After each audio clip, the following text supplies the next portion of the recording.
Hello, everyone. Welcome to the fourth and final election series event hosted by the Eberly College of Arts and Sciences. My name is Laura Fletcher. I'm the Director of Marketing and Communications for the Eberly College, and I'm here to welcome you to the Preparing to Vote panel discussion. So since we have a limited time and 4 excellent speakers, and we want to leave time for Q&A, I would like at this point to pass it on to my wonderful colleague, Dr. Duncan Lorimer. He is our Associate Dean for Research at the Eberly College. Dunk? Thank you very much, Laura, and good afternoon, everyone. I'm really delighted to host this session in my position as the Associate Dean for Research in the Eberly College of Arts and Sciences. As part of my role in this job, I interact with a wide variety of scholars from around the college and across WVU. And there's just a wide range of expertise in many areas. And so here at Eberly, we focused groups of faculty who are working together to discuss aspects of community health, climate change, and are seeking to address these issues through funded research projects. So that's just one part of what we do. Our faculty also work in areas of social justice and policy, among many other things. So we're gathered here today to discuss some of the unique challenges that are facing our nation right now, public health, climate change, and social justice, all of which have been brought sharply into focus during 2020. As we close in on the election, we thought it would be really timely to have some of the folks in the WVU community talk to us about the importance of making well-informed decisions in these and other matters. And this is true, of course, now and going forward well after the current election season. So I'm going to introduce the panel to you right now and ask each of them to make a 5-minute presentation, which are going to touch upon the areas that I've just mentioned. During the presentations and afterwards, please feel free to submit questions in the Q&A box. We'll spend the rest of our time together after all the speakers have had a chance to give you their pitch in an open discussion. So in your questions, it would be helpful if you can indicate to whom the question is most closely posed. We'll give the other participants a chance to weigh in as needed as well. I really appreciate you all tuning in today and spending your noontime hour with us. So without further ado, let me introduce our panelists. First, Dr. Jerry Carr is an experimental plasma physicist. He has a PhD from WVU in physics, and he has additional interests in education and community building. His research involves various types of plasma sources and space plasmas. He's worked as a teacher, tutor, and program coordinator in the Boston area and in Atlanta. He's also interned at Oak Ridge National Lab as an operator and researcher. He currently works with the Department of Energy as a physical scientist and serves as the president of the Morgantown Kingwood Branch of the NAACP. Our second panelist is Akeya Carter-Bozman. She serves as prevention specialist for Title IX and equity assurance. She's also the lead instructor for the Peer Advocate Program, student-centered violence prevention and advocacy service learning course. She joins the Division of Diversity, Equity, and Inclusion team with a background in community and clinical social work and experience with diverse populations and systems. Akeya supports the mission and vision of the West Virginia University and the Division of Diversity, Equity, and Inclusion by engaging students in becoming acting bystanders to improve campus climate and overall safety of all mountaineers. Our third participant today is Dr. Lauri Andress. She is an African-American assistant professor in the School of Public Health here at WVU. Most recently, she's finalized a website on place and health in West Virginia that portrays some of the non-medical issues that shape population health in the state using lived experiences of residents. And you can find that at placeandhealthwv.com.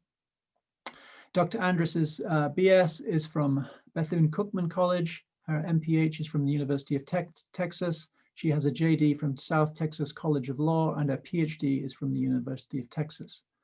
As a community-engaged place and health scholar, her scholarship is informed by the basic notion of social justice and the inquiry into power differentials that shape the places where populations live, work, and play. The goal of her scholarship is to shift the way that a community thinks about and conceptualizes notions of good and poor health. She's conducted research on infrastructure issues in West Virginia, including transportation planning, food access, food deserts for low-income women, children, the homeless, and seniors. Our final participant today is Dr. Nico Zeig. He is an associate professor of forest hydrology and the director of the West Virginia University Mountain Hydrology Laboratory.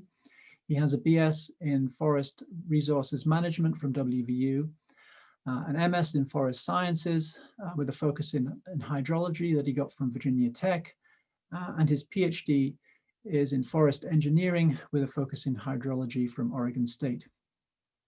Dr. Zeig's lab focuses on aspects of water resources with a particular emphasis on land surface and atmospheric processes, patterns, and trends to ultimately understand how mountain freshwater ecosystems and services respond to environmental change and climate change. As a researcher and educator, Dr. Zeig is broadly interested in the interaction between humans and the environment and the role that water plays as a shared experience, integrator, and common language between people and for communicating science. So thank you to all our panelists. Welcome to you all. I'm going to start by asking Jerry to give us his 5-minute pitch.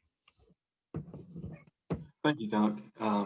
First off, let me just start by saying it's an honor to be here. It's great to visit with the physics department again, although it's virtual. I didn't expect that part, but data-driven analysis is what we're all about in physics. So I just want to start by quoting a few numbers to everybody. The one number I had in my head before even coming to this presentation was Michigan's. We talk about the fact that that election in 2016 was decided by 10,704 votes. All right, think about that. That's a battleground state. And there were 2.6 million eligible non-voters in that election. You know, think about how different the world could be if more people participated. I'm not even telling people who to vote for, but you can look at that data. This data actually came out in the New York Times yesterday. And it's old data. Everybody who's working in elections actually already knows this stuff, but it's just worth looking out. You can look at Pennsylvania, for example. The margin of victory was 44,000 or so. 3.5 million registered voters did not vote in that state. They have fantastic ratios of just how people have sat out elections. And, you know, I'm here to try to convince people that elections have consequences, if nothing else, if you don't remember anything else about today. But I also want to convince people that voting is a minimum threshold in this whole discussion. You should vote, absolutely, but don't think that's where the job ends by any stretch of the imagination. You have to engage your leaders, your local leaders, as soon as you identify who they are and what your positions of need are. You know, by the way, before I shift down there, let me just state that the local elections that are here in Morgantown and surrounding counties, they're decided by even less votes than this. I mean, you've got to participate in wherever your local municipalities are. Let me just tell you a little bit about some of the things that we're doing as the NAACP. First off, by acknowledging that a lot of the things that are happening have disproportionately impacted folks of color, and we've taken the position of trying to help as many human rights causes as we possibly can. Specifically, you can talk about education, making sure that curriculums are reflecting the kind of things that are necessary to keep it so people make good choices when dealing with our history, dealing with other people who don't look like them. We're fighting that battle. We're fighting a criminal justice battle, making sure we work through a police review board, through the city council, for the Morgantown Police Department. We're trying to bring health experts to the community about COVID-19. We have panels. We got Clay Marsh coming up, talking to our groups out here, you know, and let's not forget there's an election. We're actually working on getting the vote out in that regard. And I'm appreciating Nico's message, and he'll come up and talk about it later, because we also have our eye on environmental and climate justice. I mean, water quality is a big deal no matter where you are in the state, and in my home state, Michigan. So you got to have your eyes on everything. I suggest that people, when they engage in this process, they don't just stop with doing the vote, but also maybe join an organization that has power in numbers, you know, so you can actually look at that. I offer you the NAACP, but believe me, there are a ton of organizations that people can get involved in and get in this discussion. I recommend joining them all, or however many you can handle. But there's that much work to do. last thing I'm going to say is I'm going to acknowledge my audience. I am talking to a group of scientists here. I'm not just going to do my typical pitch of just making sure that I implore more scientists to get involved in these kind of discussions.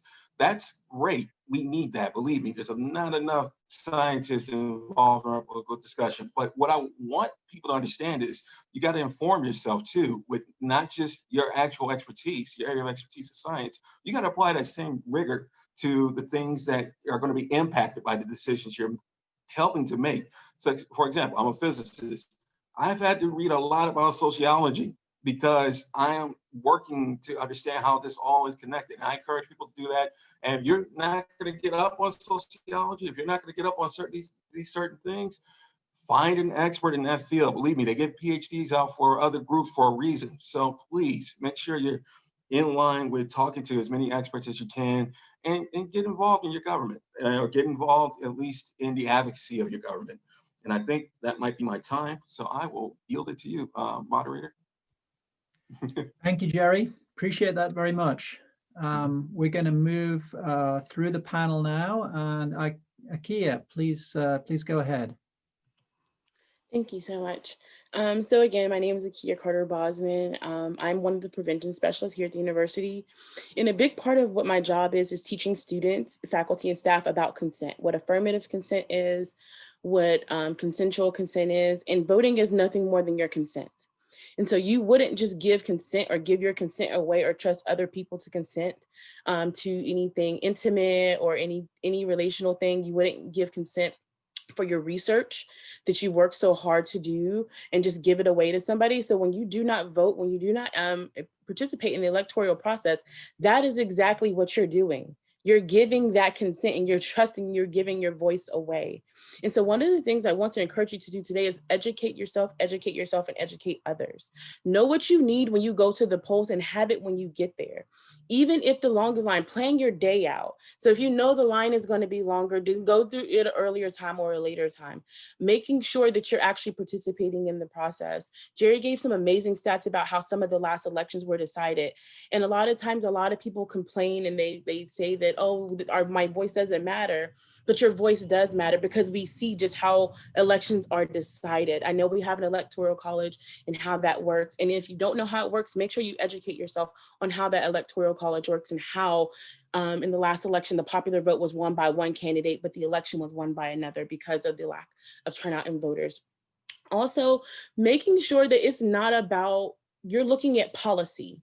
How will this policy affect your local municipality, your state, and your federal? Also, a lot of the work that you all do will be affected by the up and coming elections. Even appointments to the Supreme Court and how that works. A lot of times people forget about our local elections. So if you don't like the way the local education system is or the local budgeting, then you need to vote for your board of education. Who sits on that board? Who are these individuals?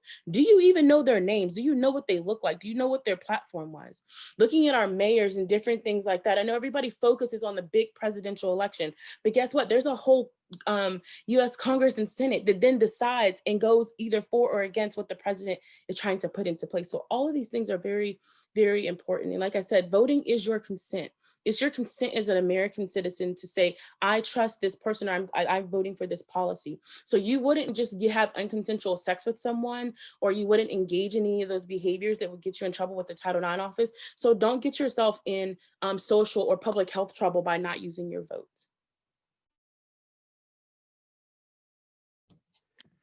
Thank you very much, Akeya. We are going to move on to our next panelist now. So Laurie, would you like to take the stage? You need to unmute.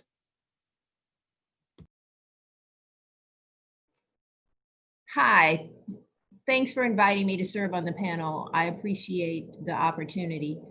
I want to use a framework that we have in public health called Health in All Policies.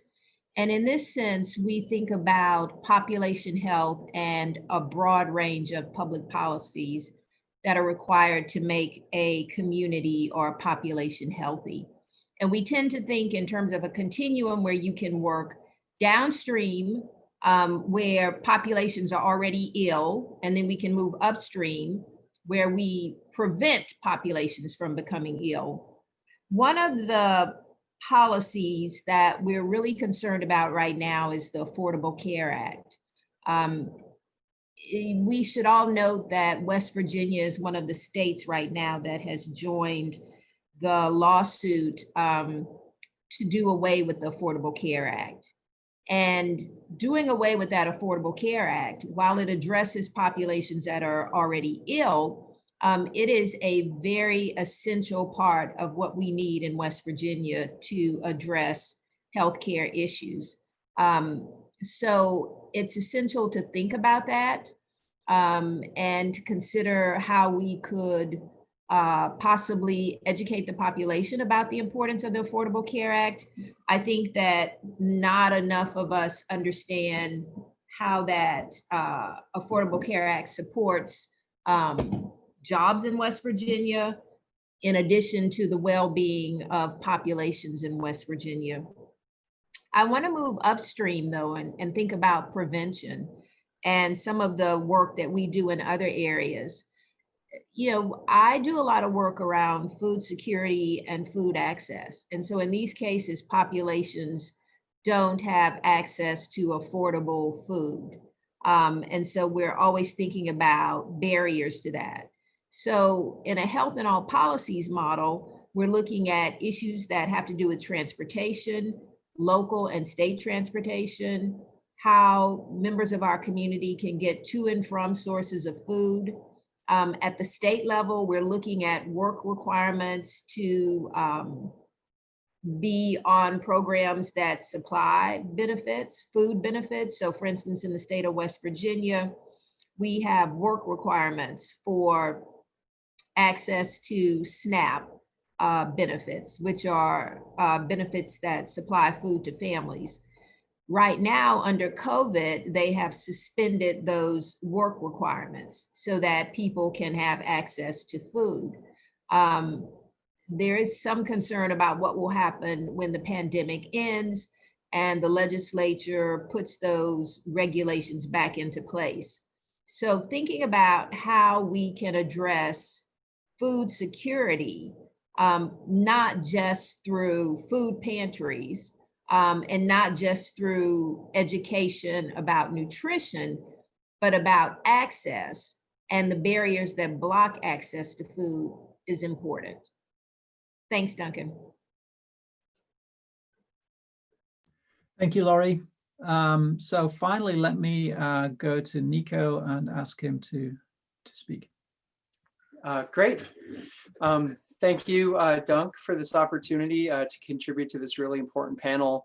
As scientists and faculty and staff and alumni of West Virginia University as a land-grant university, you know, we have the mandate to do work on behalf of our citizens in moving West Virginia forward. And I think this is another great example of how we're doing that. So the evidence and consensus among scientists that humans are changing the global climate system is unequivocal. And I think the years 2019 and 2020 are going to go down in history and in people's memories of where the average citizen has awoken to the impacts of climate change. Whether we're talking about 60 to 70 degree temperatures last winter, whether we're talking about the wildfires that have largely been experienced out west, the stacked hurricane season that we've seen, and so on and so forth. I really do believe that this is the year. Across the globe, surface and ocean air temperatures are becoming warmer as a result of unabated carbon dioxide and methane emissions that are largely associated with the production of food and energy that is completely dependent on a carbon-heavy system of the combustion of fossil fuels. And the result of this is more intense and frequent rainstorms, floods, and droughts, and these collectively impact the health, livelihood, and quality of life, and critically economic potential of millions of people, including those of us here in West Virginia. And while no community is protected from the impacts of climate change in West Virginia is actually projected to be less severe than many parts of the United States. The southeastern United States is becoming warmer and drier, with persistent droughts that are lasting from year to year, impacting, for example, the city of Atlanta's water supply. The northeastern United States is becoming warmer and wetter with an increase in high intensity rainfall events. But West Virginia lies at a geographic transition point where we're experiencing warming, but also becoming wetter and drier depending on the season. We're experiencing increases in floods and increases in droughts, but not to the extreme that our neighbors are actually experiencing.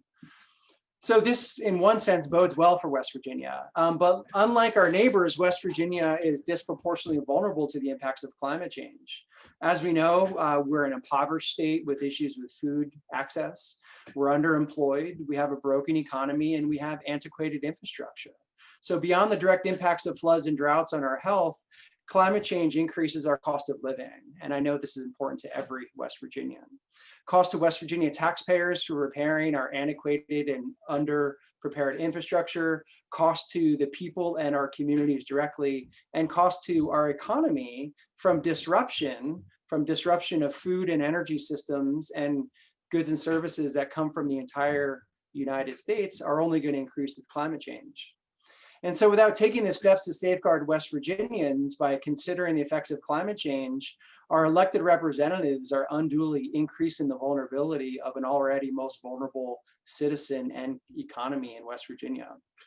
But by including climate change discourse in our decision-making process, we as voters have the opportunity to move West Virginia forward by realizing both the challenges and opportunities associated with climate change. We have an opportunity to look forward of what West Virginia can be instead of looking backwards at what West Virginia used to be. So we can use our vote to vote for a healthier, happier, and more prosperous West Virginia. And finally, from protecting our citizens to extreme events to reshaping our economy based on just and sustainable practices, businesses, and industries, we as voters have the opportunity to create the state that we all envision. So a vote for climate is a vote for healthy water, healthy environments, healthy economies, healthy communities, and opportunities that West Virginia hasn't seen in a long time. So with that, again, thank you for this opportunity to contribute to the panel. Thank you very much to all of you. Really appreciate that. And for sticking to time, we've got plenty of time for questions. So please, I'd encourage those of you who are here today to submit your questions through the Q&A, and we will discuss them as a group. If you want to address it to a certain panelist, go right ahead and mention them by name, and we'll start it with them. I just wanted to start with a question to Nico that was occurring to me just now. You know, when you mentioned that the fact that we're in this sort of bridge between two, you know, the hotter southern weather and the cooler temperatures in the north, and we're in this sort of in-between zone. Do you think that is going to make people, you know, myself included as West Virginians, complacent, and that it actually the climate crisis isn't that big a deal for West Virginians? Doug, that's a great question. And no, I don't believe so, because it only takes one flood to imprint on your comfort and understanding the world around you. It only takes a drought with one drought that where the governor declares limited water use to water your yard or to water your cattle, or to fill your pool or wash your car. So I don't think so. We're still experiencing extreme events, and we're projected to experience more extreme events in the future, but relative to other places in the country, the impacts are projected to be less severe here in West Virginia. But that doesn't mean we're you know, it's the safe place to be. When we couple that with our infrastructure and our super steep topography and all of our roads and bridges and water treatment facilities and railroads are all along river corridors, and those are vulnerable, we are still very vulnerable. Okay, thank you. So we have a question from an anonymous attendee, and I think it's directed primarily to Lauri. It's about the Affordable Health Care Act. How does the ACA support jobs in West Virginia? Is it that small businesses can better operate because the ACA covers their employees in terms of healthcare? So the first thing I want to do is tell everybody that for details on the Affordable Care Act and other kinds of healthcare issues, I recommend West Virginia for Affordable Healthcare. They are a coalition that educates the public about these kinds of healthcare issues. In West Virginia, many of our counties have well over 50% of the population on Medicaid. Medicaid is a program for low-income individuals who have different kinds of health issues. And I want to say that again, in many counties in West Virginia, well over 50% of the population is already on Medicaid. It's estimated that about 150,000 people would go without health care if the Affordable Care Act was done away with. How does the Affordable Care Act support jobs in West Virginia? So Medicaid is a program that has to be matched with state dollars. To the extent that you can match the money coming in from Medicaid, then you double the money in West Virginia that supports the economy. It's interesting to think about a juxtaposition between a growth industry and health. A growth industry in West Virginia is healthcare. For healthcare to be a growth industry in West Virginia, you must have sick people. I can't ignore that fact. But the growth in healthcare, jobs in West Virginia, support for rural hospitals, support for the WVU healthcare system have exploded in the last 5 or 6 years under the Affordable Care Act. If you do away with the Affordable Care Act, you lose that growth industry of healthcare. And a lot of people will go without needed health services in the state of West Virginia. And you also will not have the growth in jobs, healthcare institutions, healthcare systems, rural healthcare facilities. And so you lose all of that momentum. Thank you. I have a quick question. There's one just come in, but while I'm just digesting that, I have a quick question for Akeya. Could you you mentioned, the importance of educating ourselves ahead of this. Could you give us a couple of what you consider to be key resources where people can get, can really do that and educate themselves? Are there some websites that you would recommend?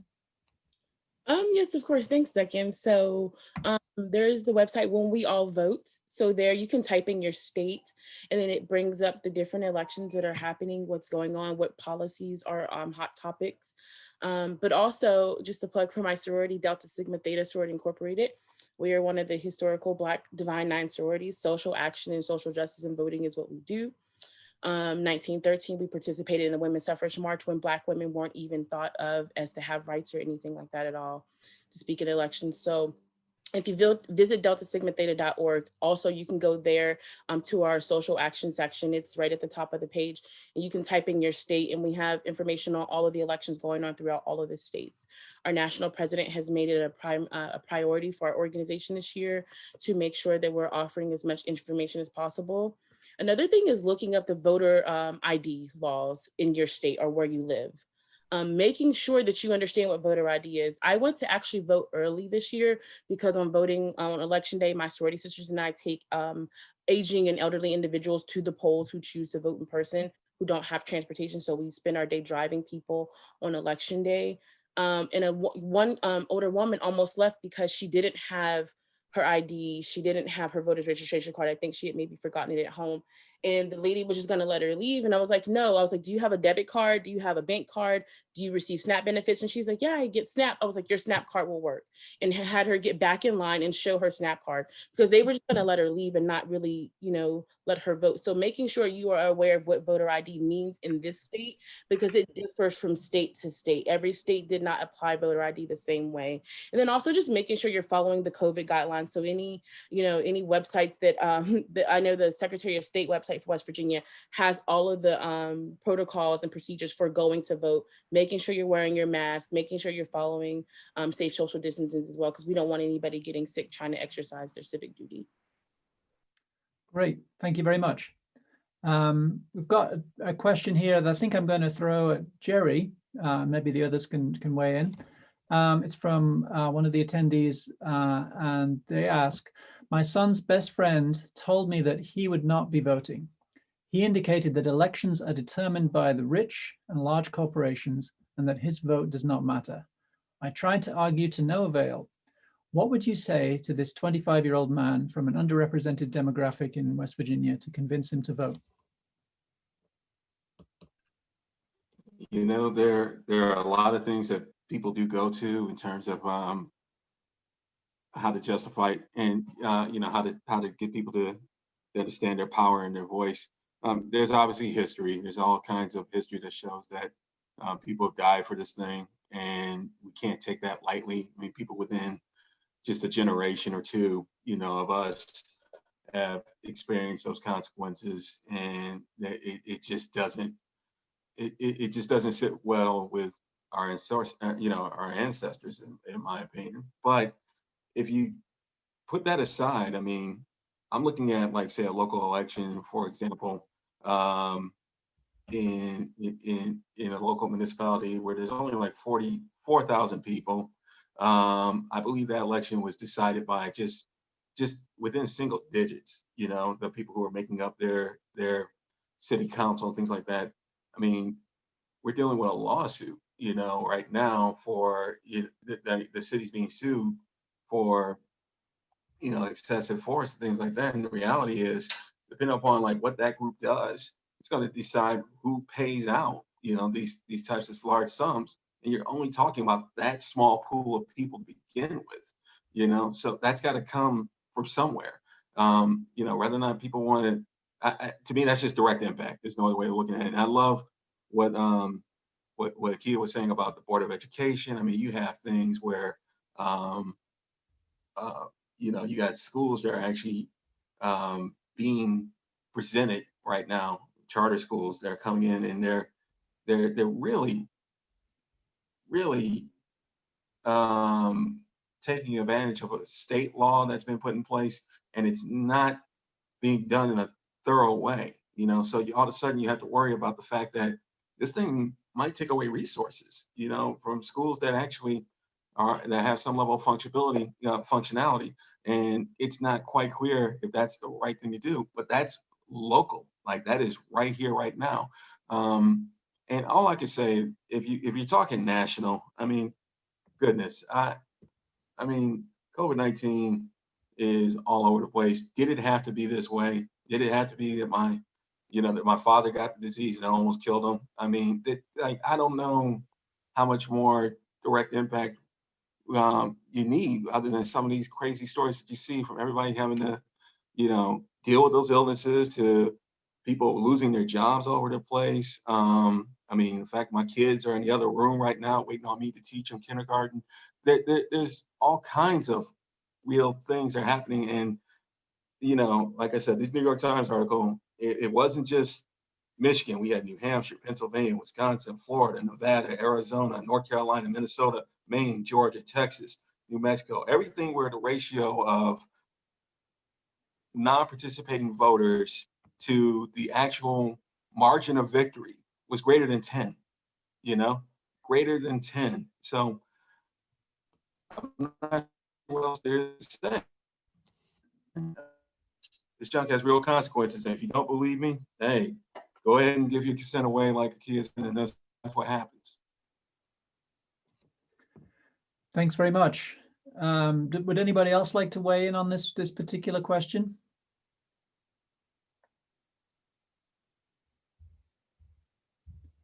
Jerry, I had a sort of kind of a follow-up question for you. You know, as you know, in some countries, voting is mandatory, Oh, yeah. required by law. What are your thoughts on applying that to the US? It'd be a start. You know, the bottom line is what we have to recognize about our country is that we're the one democracy that brags about democracy, but we do a ton of things to suppress actual democracy. Everything from the Electoral College, which there's nothing else anywhere that looks like that across the globe, but yet somehow we let something else determine who's our leader, or something other than the popular vote. We have active laws across the state that are looking for finding ways to make it so people have a harder time to vote. I mean, people really need to look at that. I support anything that gets greater voter participation. That would be the ultimate, but I like ideas where you get younger people engaged in the process. So anything like where you have seniors in high school that are going to turn 18, you know, while they're in high school, having ways for them to register in advance. There are other states that are trying that. There's all kinds of great ideas. And honestly, we should be looking at those ideas rather than finding ways to make it harder. You know, and so, yeah, I simply start there, you know, find as many ways to get this country to engage in this process as possible. That way you have people who aren't as, you know, willing to sit on the sidelines. I mean, if they look up and they say, everybody's doing it, I'm gonna do it too. That to me is a start. So, but thank you for the question. Nicolas, you can go ahead and then I'll go after you. Okay, thanks.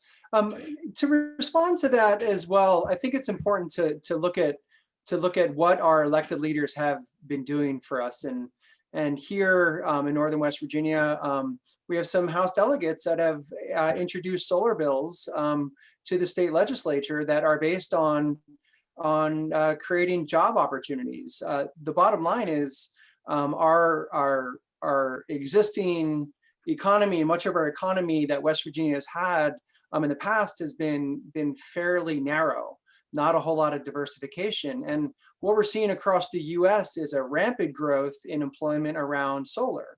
And so our elected representatives have introduced, some of our elected representatives have introduced a solar bill in Charleston that's aimed at creating new jobs that, again, are thinking about emerging technologies and emerging industries. And so that's a great example of how your vote, particularly at the local level, translates to action, where you know, there are opportunities for households and businesses and communities to have solar to diversify their where they get their energy from, but also to create jobs within our communities. So that's a very tangible example of how voting can translate to action and betterment for our communities from the local to the national scale. Thank you. Laurie, would you like to add? Sure. When I started doing work around non-medical determinants of health, it didn't take me long to figure out that civic capacity was a basic non-medical determinant of health. There's a correlation between those populations that are sicker, less healthy, and their autonomy, voice, and ability to participate in the civic process. And so I looked at what it would take to increase the civic capacity of different kinds of communities. And one of the most important factors is an invitation. We must, as Jerry said, make it easier for communities and populations to vote. To the extent that we put those barriers in place, then we are increasing the likelihood that those populations will not participate in the civic process. It's a disincentive. And so tying civic capacity to population health in the models that we create for better health is important. So those who are concerned about population health should keep that in mind. Thank you. We have got just a few minutes left. I think we're scheduled to go until 10 to the hour. So if you'd like to ask any last questions, please go ahead and post them in the Q&A now. I do really appreciate all of your time today, both the panelists and you, the audience, for showing up. This conversation will be archived and made available over the next couple of days on the Eberly website. I hope the issues that we've touched upon today have helped you in making your choices both for this upcoming election and into the future. With that said, if there are no further questions, do any of the panelists have anything they would like to say, perhaps related to things we've talked about or other things that have come to their minds as we've been talking?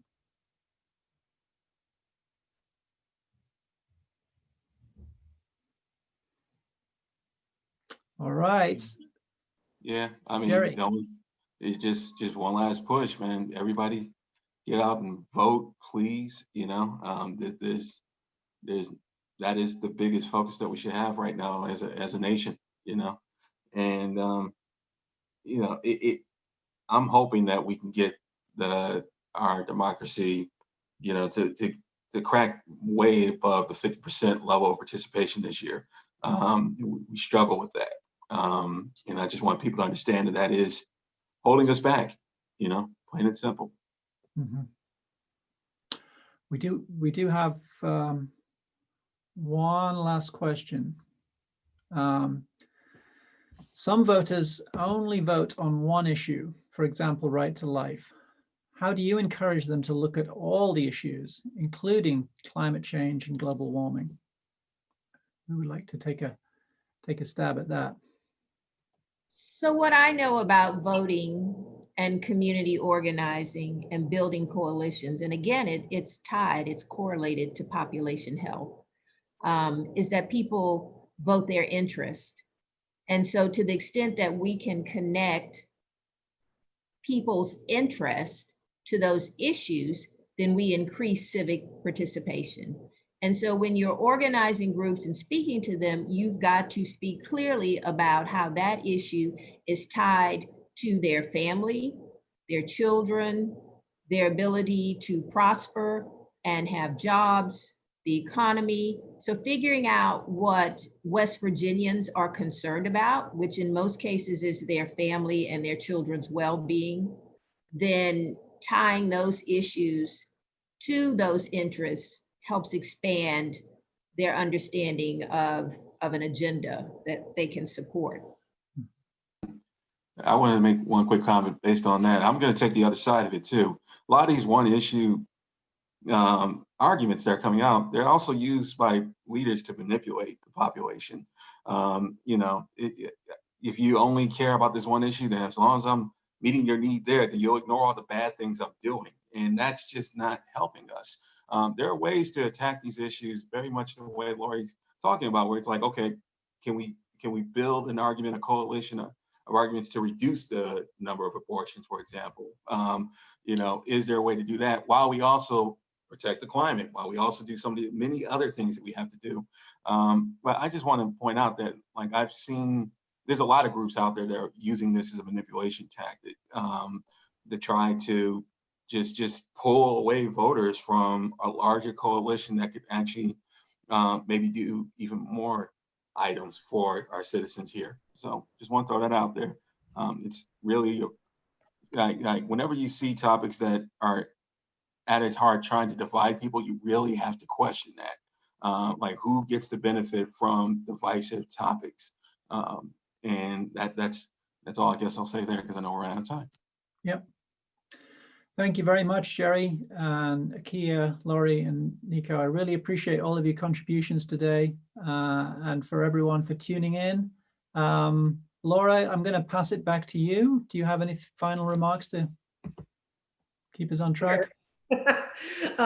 Just echoing again what Dunk said and all our panelists, thank you so much for listening in and asking such great questions. We've dropped a few informational links, Akeya has as well, into the chat. So if you are looking for any of the websites we've referenced or looking for information on how to register and vote in West Virginia, please check those out. I know that one of the ones that Akeya mentioned was, I'm going to scroll back up here, whenweallvote.org. And another West Virginia resource is govotewv.com. That will actually redirect you to the Secretary of State's office. It's a reliable resource, and it's something that you can share with family and friends, whether they're looking to vote absentee, vote early, or vote on election day. So again, thank you everybody for joining us. As you can see, I've got my I voted early sticker. So we hope that you will get engaged and get out your vote, whatever candidates and interests that you have. So thanks again. Bye, everyone.